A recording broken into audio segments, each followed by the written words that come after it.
mental awareness is I mean, you could be physically fit, you could be spiritually fit, and you could be socially fit. You know, somebody who has 1 million followers on social media could be like, oh yeah, look at me, everybody, I have 1 million followers, and look at me, I'm in church, or I'm have my spirituality in check, you know, and I'm benching, you know, a couple 100 pounds. Like, look at me. But when he goes home, he has self-defeating behaviors. He's drinking, he's hiding, he's insecure. His family life is in ruins. There's a saying that says there is no success with failure in the home. And I can't remember who said that, and I'm not taking credit for it. Somebody, you could Google it. Somebody, it's a famous quote. There is no success with failure in the home. So many professionals I know, especially military, are rock stars. You would follow them into battle, but you would never take marriage advice because he constantly tears down his family. The mental well-being of a man, think about it, there's so much pressure. Society tells us that we have to be the breadwinner, or we have to be the spiritual leader of the home, or we have to be, in charge of our, whatever. And my wife and I don't play by those rules. My wife and I, we're a team. We complement each other. We used to compete against each other, but we complement each other. It took us a long time to get used to that. We don't look at each other as you're the sole breadwinner, or you're this, or you're supposed to. We don't look at rules and responsibilities.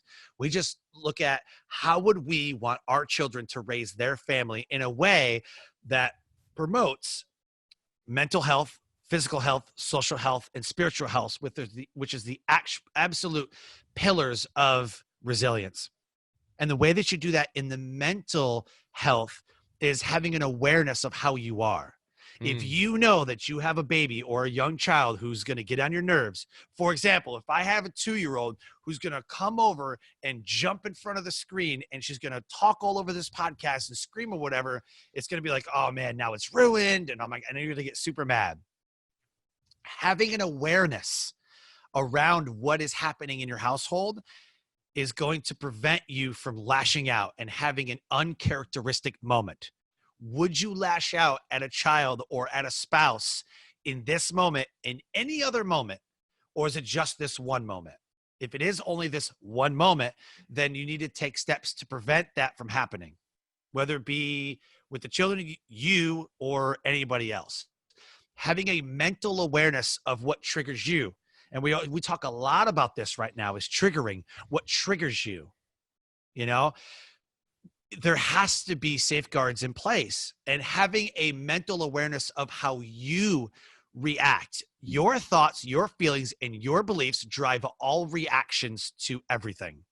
How you think the world should be, how you think the outcome, the intended outcome should go. And when it doesn't have that outcome and it doesn't happen, then you start getting upset and get mad. Instead of saying, you know what, it happened, we're going to take steps to go from here and go from moment to moment. Having the mental capacity to analyze and put your best foot forward takes a lot of work. If your son or daughter comes home and says, I got an F on my test, do you flip out? Do you immediately flip out? And why?